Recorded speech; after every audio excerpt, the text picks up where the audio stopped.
இன்னைக்கு நம்ம 11th standard maths chapter 1 sets relations and ஃபங்க்ஷன்ஸில் எக்ஸசைஸ் 1.3க்கான இன்ட்ரடக்ஷன் பார்க்கலாம். ஸோ இப்போ நீங்கள் 1.3 இப்போ சம்ஸ்லாம் போடணும் அப்படின்னா உங்களுக்கு சில பேசிக் இன்ட்ரடக்ஷன் உங்களுக்கு தேவை. அதுதான் நம்ம இன்றைக்கி பார்க்க போகிறோம். இன்னும் நிறைய இன்ட்ரடக்ஷன் இருக்குது, அதை வர வீடியோஸில் பார்க்கலாம். ஸோ இன்றைக்கி நம்ம என்னென்ன பார்க்க போகிறோம், டுடேஸ் டாபிக்ஸ் என்னென்ன அப்படின்னா ஃபங்க்ஷன். ஸோ ஃபங்க்ஷன் போன வாட்டி என்ன பார்த்தோம், ரிலேஷன்னா என்னென்னு பார்த்தோமா 1.2ல்.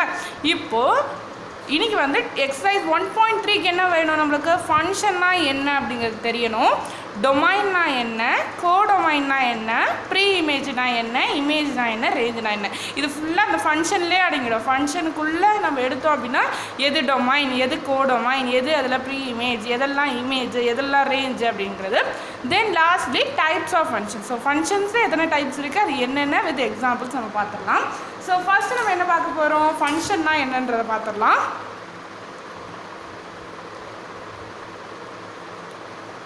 ஓகேவா, ஃபங்க்ஷனை நம்ம எப்படி டினோட் பண்ணுவோம் அப்படின்னா எஃப் போடுவோம் ஃபர்ஸ்ட். இதான் function to A to B. அப்போது ஏக்கும் பிக்குமான ஃபங்க்ஷன், அதை இப்படி தான் நம்ம டினோட் பண்ணுவோம், function of A and B. ஓகேவா, ஸோ எது நம்ம ஃபங்க்ஷன் அப்படின்னு சொல்லுவோம்னா, இப்போ பாருங்கள், ஃபார் எக்ஸாம்பிள் நம்ம எடுத்துக்கலாம்.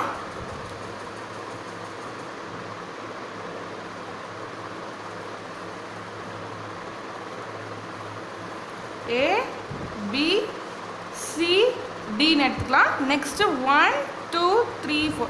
ஸோ ஃபங்க்ஷனுக்கான எக்ஸாம்பிள் தான் நம்ம இப்போ பார்க்க போகிறோம். ஸோ 1 2 3 4 5ன்னு கூட எடுத்துக்கலாம். ஸோ ஃபங்க்ஷன் அப்படிங்கிறது எப்படி வரும், ஃபார் எக்ஸாம்பிள் நம்மளுக்கே கொஸ்டினில் கொடுத்துருவாங்க A,1 B,2 C,3 அப்படி கொடுத்துருவாங்க. நம்ம தான் அதை வந்து மேப் பண்ணணும், ஏக்கு 1 பிக்கு 2 அப்படின்னு லைன் போடணும். ஸோ இப்போ கொஸ்டினில் வந்து உங்களுக்கு A,1 B,2 C,3 D,4ன்னு கொடுக்குறாங்கன்னு வச்சுக்கோங்களேன். நீங்கள் எப்படி மேப் பண்ணுவீங்க, 1க்கு வந்து 2வை மேப் பண்ணுவீங்க. இதுதான் ஃபங்க்ஷன். ஃபங்க்ஷனை நீங்கள் எப்படி தான் எழுதணும், 1க்கு இதுதான் ஏ, இதுதான் பி. ஸோ எப்படி நீங்கள் மேப் பண்ணுவீங்க, பிக்கு 2 சிக்கு 3 டிக்கு 4ன்னு மேப் பண்ணுவீங்களா. ஸோ இது ஃபங்க்ஷனா அப்படின்னு கேட்டிங்கன்னா yes, it's a function. So அதை எப்படி எடுத்துக்கலாம், ஃபார் எக்ஸாம்பிள் ஏ செட்டை வந்து நம்ம ஸ்டூடெண்ட்ஸ் அப்படின்னு எடுத்துக்கலாம், பி செட்டை வந்து கிளாஸ் ரூம் அப்படின்னு எடுத்துக்கலாம். ஸோ கிளாஸ் ரூம் அப்படின்னு எடுத்துருக்கோமா, அப்போது ஏ ஸ்டூடெண்ட் வந்து 1 அப்படிங்கிற ஒரு கிளாஸ் ரூம்குள்ளே போகிறாங்க, பி ஸ்டூடெண்ட் 2ங்கிற கிளாஸ் ரூமில் போகிறாங்க, சி ஸ்டூடெண்ட் வந்து 3ங்கிற கிளாஸ் ரூமில் போகிறாங்க, டி ஸ்டூடெண்ட் வந்து 4ங்கிற கிளாஸ் ரூமில் போகிறாங்க. இப்போது 5ங்கிறது பேலன்ஸ் இருக்கே, அப்போ இது ஃபங்க்ஷனா அப்படின்னு கேட்டிங்கன்னா எஸ், இட்ஸ் அ ஃபங்க்ஷன். நீங்கள் இப்போ ஸ்கூல் லீவில் இருக்குது, இப்போது ஒரு கிளாஸ் குறிப்பிட்ட கிளாஸை மட்டும் வர சொல்கிறாங்க, நீங்கள் ஒருத்தரும் ஒரு கிளாஸ்க்குள்ளே போகிறீங்க அப்படின்னா எதனா ஒரு கிளாஸ் மிச்சம் இருக்கும் இல்லையா. ஸோ அது வந்து ஸ்கூல் இல்லை அப்படின்னு சொல்ல முடியுமா, இல்லை. ஸோ அப்போது இது ஃபங்க்ஷன் கிடையாதுன்னு நம்ம சொல்ல முடியாது. It is a function. ஒரு ஸ்டூடெண்ட்டும் ஒரு கிளாஸ் ரூமில் போனாங்கன்னா இட் இஸ் அ ஃபங்க்ஷன் அப்படின்னு சொல்லலாம். ஓகே, இன்னொன்று எப்படி ஃபங்க்ஷன் சொல்லலாம் அப்படின்னா, இப்போ ஏங்கிற ஸ்டூடெண்ட் வந்து 1க்குள்ளே போகிறாங்க, 1ங்கிற கிளாஸ் ரூமில் போகிறாங்க, ஃபஸ்ட் ஸ்டாண்டர்டுன்னு வச்சுக்கோங்களேன். பிங்கிற ஸ்டூடெண்ட் வந்து திருப்பி அந்த 1 கிளாஸ் ரூம்லேயே போகிறாங்க, சிங்கிற ஸ்டூடெண்ட்டும் திருப்பி அந்த 1 கிளாஸ் ரூம்லேயே போகிறாங்கன்னா இது ஃபங்க்ஷனா அப்படின்னு கேட்டிங்கன்னா yes, it is a function. ஏன் அப்படின்னா எத்தனை ஸ்டூடெண்ட்ஸ் வேணால் ஒரு கிளாஸ் ரூமில் போகலாம். ஓகேவா, ஸோ இப்போ நான் ஃபஸ்ட்டு என்ன சொன்னேன், ஒரு ஸ்டூடெண்ட் வந்து ஒரு கிளாஸ் ரூம். ஸோ இத்தனை கிளாஸ் ரூம் இருக்குதுன்னு வச்சுக்கோங்களேன், ஒரு 5 கிளாஸ் ரூம் இருக்குது. ஒரு ஸ்டூடெண்ட் வந்து ஒரு கிளாஸ் ரூமில் போகிறீங்க.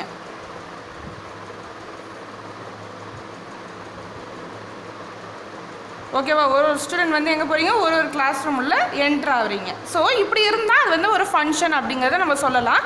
அதே மாதிரி ஒரு ஸ்டூடெண்ட் வந்து ஸ்கூலுக்கு வரல, ஒரு கிளாஸ் ரூம் காலியாக இருக்குது, இதுவும் நம்மளுக்கு ஃபங்க்ஷன் தான். அப்போ ஒரு ஸ்டூடெண்ட் ஒரு கிளாஸ் ரூமில் போகிறாங்க. இப்போது இந்த 3 ஸ்டூடெண்ட்டுமே சேர்த்து ஒரே கிளாஸ் ரூமில் போகிறாங்க அப்படின்னா இட் இஸ் ஆல்சோ ஃபங்க்ஷன். ஓகேவா, ஒரு ஸ்டூடெண்ட் ஒரு கிளாஸ் ரூமில் போனாலும் ஃபங்க்ஷன் தான். 3 ஸ்டூடெண்ட் ஒரு கிளாஸ் ரூம், 3 மட்டும் இல்லை, எத்தனை ஸ்டூடெண்ட்ஸும் ஒரே கிளாஸ் ரூமில், நிறைய ஸ்டூடெண்ட்ஸ் ஒரே கிளாஸ் ரூமில் போனாலும் அதுவும் ஃபங்க்ஷன் தான்.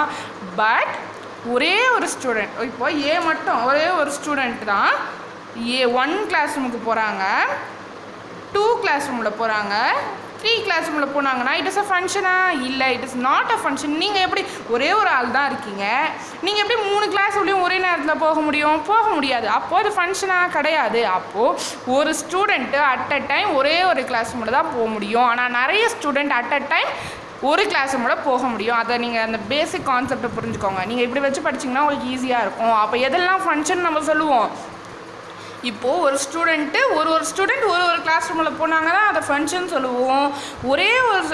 நிறைய ஸ்டூடெண்ட் வந்து ஒரே ஒரு கிளாஸ் ரூமில் போனாங்கன்னா ஃபங்க்ஷனுன்னு சொல்லுவோம்.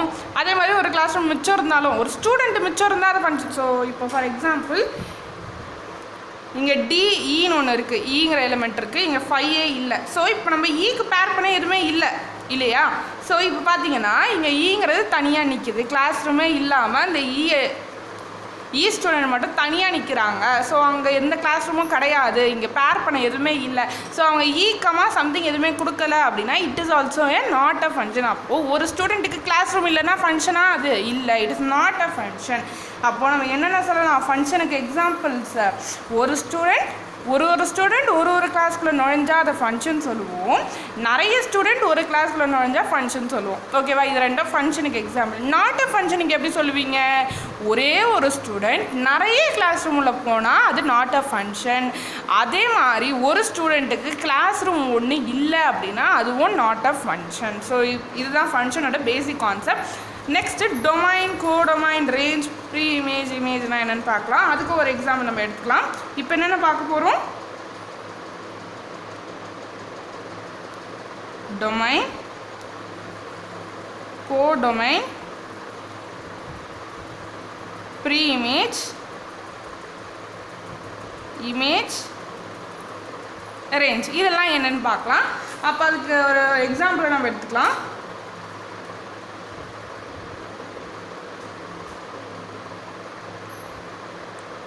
ஓகேவா? இதுதான் ஃபங்க்ஷன் நம்ம எழுத போகிறோம். இப்போ என்னென்ன ஃபங்க்ஷன்ஸ் இருக்குது அப்படின்றத எழுதிக்கலாம். ஏ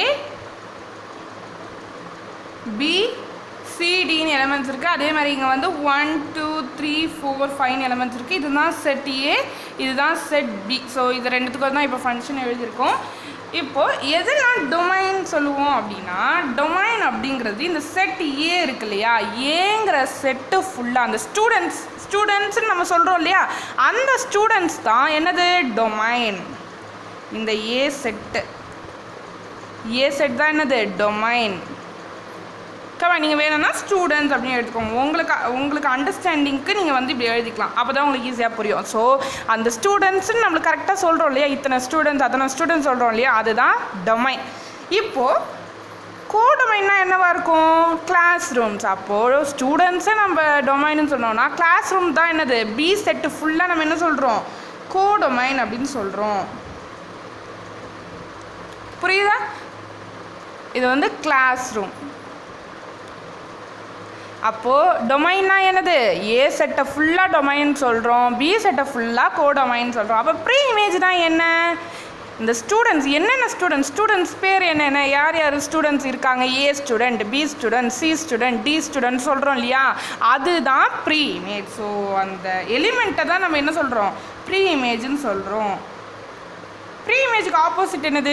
இமேஜ். அப்போ இமேஜ்னால் என்னவாக இருக்கும்? இந்த சைடு இருக்க எலிமெண்ட்ஸ்லாம் ப்ரீ இமேஜ்னு சொல்கிறோன்னா இந்த சைடு இருக்க எல்லா எலிமெண்ட்ஸும் இமேஜ் அப்படின்னு சொல்லுவோம். எலிமெண்ட்ஸ் செட்டுக்கும் எலிமெண்ட்ஸ்க்கும் வித்தியாசம் இருக்குது. ஏ செட் ஏ இதை தான் நம்ம என்ன சொல்கிறோம்? டொமைன்னு சொல்கிறோம். அதுக்குள்ளே இருக்க எலிமெண்ட்ஸ் ஒன்றையும் நம்ம என்ன சொல்கிறோம்? Preimage. A is a preimage of 1, B is a pre-image of 2, இல்லைன்னா 1 is a image of A அப்படின்னு சொல்கிறோம். ஓகேவா? அப்போது நம்ம என்ன பார்த்துருக்கோம்? Domain, codomain, pre image, image பார்த்துருக்கோமா? நெக்ஸ்ட்டு ரேஞ்சுனா என்னென்னு பார்க்கலாம். இப்போது நான் ஒன்றையும் மேப் பண்ணுறேன். ஏக்கு வந்து 1, பிக்கு வந்து 2, சிக்கு வந்து 3, டிக்கு வந்து 4ன்னு மேப் பண்ணுறேன் இல்லையா? இங்கே ரேஞ்சுங்கிறது வந்து மேப்பான எலிமெண்ட்ஸ் இன் பி. அதாவது கிளாஸ் ரூம். எத்தனை கிளாஸ் ரூம்? இப்போது 5 கிளாஸ் ரூம் இருக்கா? 5 கிளாஸ் ரூம் அண்ட் 4 ஸ்டூடெண்ட்ஸ் இருக்கீங்க. 5 கிளாஸ் ரூம்க்கு எத்தனை ஸ்டூடெண்ட்ஸ் இருக்கீங்க? 4 ஸ்டூடெண்ட்ஸ் இருக்கீங்க. இப்போது 4 கிளாஸஸ் தான் இப்போ நிரம்பி இருக்கும். 4 ஸ்டூடெண்ட்ஸ் நீங்கள் உள்ளே போகிறீங்க அப்படின்னா எத்தனை கிளாஸஸ் நிரம்பி இருக்கும்? 4 கிளாஸ் ரூம் தான் நிரம்பி இருக்கும். அப்போது அந்த ஸ்டூடெண்ட்ஸ் இருக்கிற கிளாஸ் ரூம், ஒரு கிளாஸ் ரூமை மைனஸ் பண்ணிடுறீங்க. அந்த பேலன்ஸ் இருக்க கிளாஸ் ரூமை தான் நீங்கள் என்ன சொல்கிறீங்க?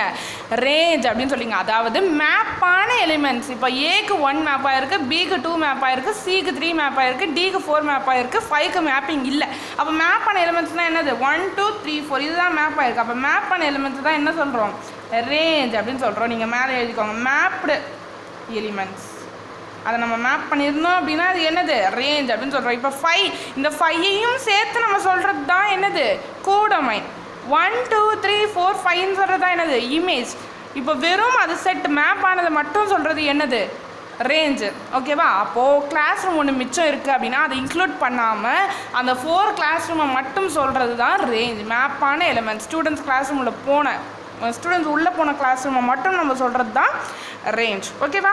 நெக்ஸ்ட் நம்ம டைப்ஸ் ஆஃப் ஃபங்க்ஷன்ஸ் பார்க்கலாம். Types of functions.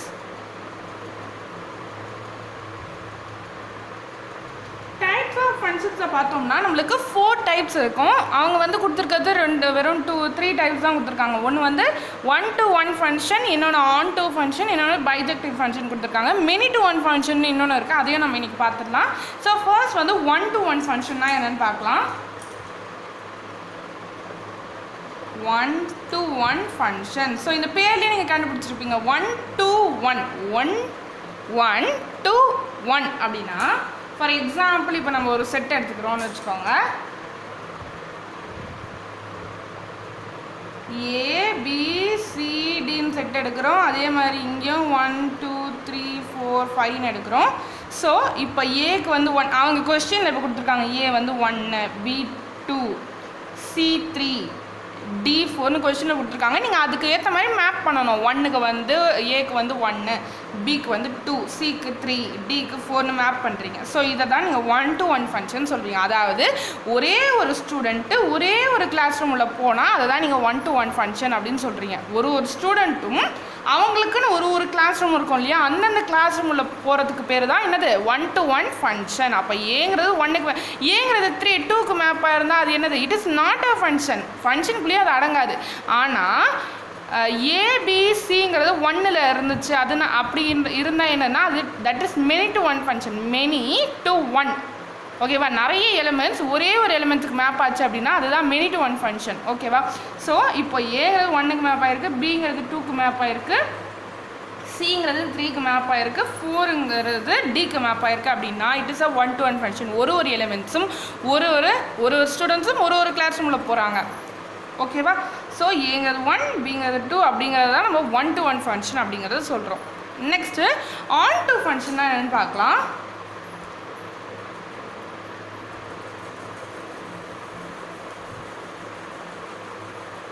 On to function நம்ம எப்படி சிம்பிளாக சொல்லலாம்னா image must have a preimage. எல்லா இமேஜுக்குமே ஒரு ப்ரீ இமேஜ் இருந்துச்சுன்னா அதை தான் நம்ம ஆன் டு ஃபங்க்ஷன் அப்படின்னு சொல்கிறோம். ஸோ இதையே நீங்கள் எக்ஸாம்பிளுக்கு எடுத்துக்கோங்களேன். ABCD 1 2 3 4 5 இருக்குது. இது ஆன் டு ஃபங்க்ஷனா அப்படின்னு கேட்டிங்கன்னா it's not on to function. ஏன்னா எல்லா இமேஜுக்குமே ஒரு ப்ரீ இமேஜ் இருக்கணும். இதுதான் நம்ம ப்ரீ இமேஜ்னு சொல்கிறோம் இல்லையா. இந்த எலிமெண்ட்ஸ் எல்லாம் ப்ரீ இமேஜ்னு சொல்கிறோம். இதில் இருக்க எலிமெண்ட்ஸ் எல்லாத்தையும் இமேஜ்னு சொல்கிறோமா.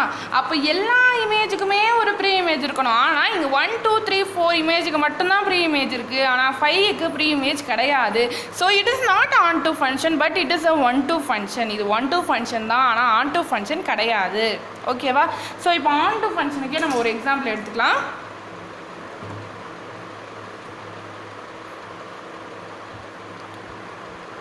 ABCD 1 2 3 4ன்னு எடுத்துக்கலாம்.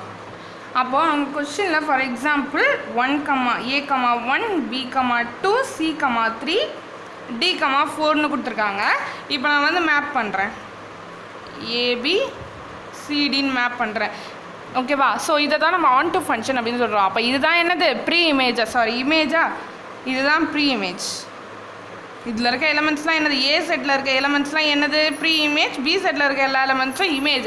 அப்போது இங்கே எல்லா இமேஜுமே ஒரு ப்ரீ இமேஜ் இருக்குது. அப்போ 1க்கு ஏங்கிறது ஒரு ப்ரீ இமேஜ், 2க்கு பிங்கிறது ஒரு ப்ரீ இமேஜ், 3க்கு சிங்கிறது ஒரு ப்ரீ இமேஜ், 4க்கு டிங்கிறது ஒரு ப்ரீ இமேஜ். அப்போ எல்லா இமேஜுக்குமே ஒரு ப்ரீ இமேஜுங்கிறது இருக்கிறதுனால it is a onto function. நீங்கள் அதை எழுதிக்கலாம் பக்கத்தில். Image must have a pre image. Image must have a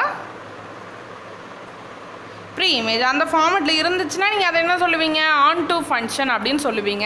so இது வந்து 1 to 1 ஃபங்க்ஷனா அப்படின்னு கேட்குறேன். நீங்கள் என்ன ஆன்சர் சொல்லுவீங்க? Yes, it is a 1 to 1 function. ஏன்னா ஒரு எலிமெண்ட்ஸுமே ஒரு எலிமெண்ட்ஸுக்கு மேப் ஆகிருக்கு. ஏங்கிறது 1க்கு மேப் ஆகிருக்கு, பிங்கிறது 2க்கு மேப் ஆகிருக்கு. அப்போது இது என்ன சொல்கிறோம் நம்ம 1 to 1 ஃபங்க்ஷன் அப்படின்ட்டு சொல்கிறோம். ஓகேவா? நெக்ஸ்ட் இப்போ மெனி டு 1 ஃபங்க்ஷன்னா என்னென்னு பார்க்கலாம். மெனி டு 1 ஃபங்க்ஷன் அதுக்கு முன்னாடி பைஜெக்டிவ் ஃபங்க்ஷன்னா என்னென்னு பார்த்தலாம். பைஜெக்டிவ் ஃபங்க்ஷன் இதுவே நம்ம ஒரு எக்ஸாம்பிளாக எடுத்துக்கலாம். இதுவே ஒரு பைஜெக்டிவ் ஃபங்க்ஷன் தான். அதாவது நம்ம எடுக்கிற ஃபங்க்ஷன் ஆனது 1-to-1 ஃபங்க்ஷனையும் on-to ஃபங்க்ஷனையும் சாட்டிஸ்ஃபை பண்ணுச்சு அப்படின்னா that is a bijective function. இதுலேயே எக்ஸாம்பிள் இருக்கா, இதுவே ஒரு on-to ஃபங்க்ஷன் தான். எல்லா இமேஜுக்குமே ஒரு ப்ரீ இமேஜ் இருக்கா, எல்லா கிளாஸ் ரூம்லேயும் ஸ்டூடெண்ட்ஸ் இருக்காங்க. அதே மாதிரி it is a 1-to-1 function. எல்லா ஸ்டூடெண்ட்ஸும் ஒரு கிளாஸ் ரூமில் தான் போயிருக்காங்க.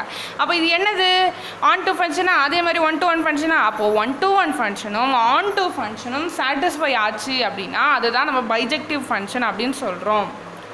இப்போ நம்ம many-to-1 ஃபங்க்ஷன்னா என்னென்னு பார்க்கலாம். அதுக்கு ஒரு எக்ஸாம்பிள் எடுத்துக்கலாம். ஃபார் எக்ஸாம்பிள் ஏபி, ஏக்கு வந்து 1 2 3ன்னு எடுத்துக்கலாம். பியில் வந்து 2 3ன்னு எடுத்துக்கலாமா, சாரி ஏபின்னு எடுத்துக்கலாம். ஸோ அவங்க வந்து கொஸ்டினில் ஃபார் எக்ஸாம்பிள் கொடுக்குறாங்க 1, A 2, A 3, Bன்னு கொடுக்குறாங்க. ஸோ எப்படி மேப் பண்ணுவீங்க, 1க்கு A மேப் பண்ணுவீங்க, 2க்கு A மேப் பண்ணுவீங்க, நெக்ஸ்ட்டு 3க்கு வந்து B மேப் பண்ணுவீங்க. அப்போ இது என்ன ஃபங்க்ஷன் அப்படின்னு கேட்டாங்கன்னா என்ன சொல்லுவீங்க, it is not a 1-to-1 function. இது 1-to-1 ஃபங்க்ஷன் கிடையாது. It is not a 1-to-1 function.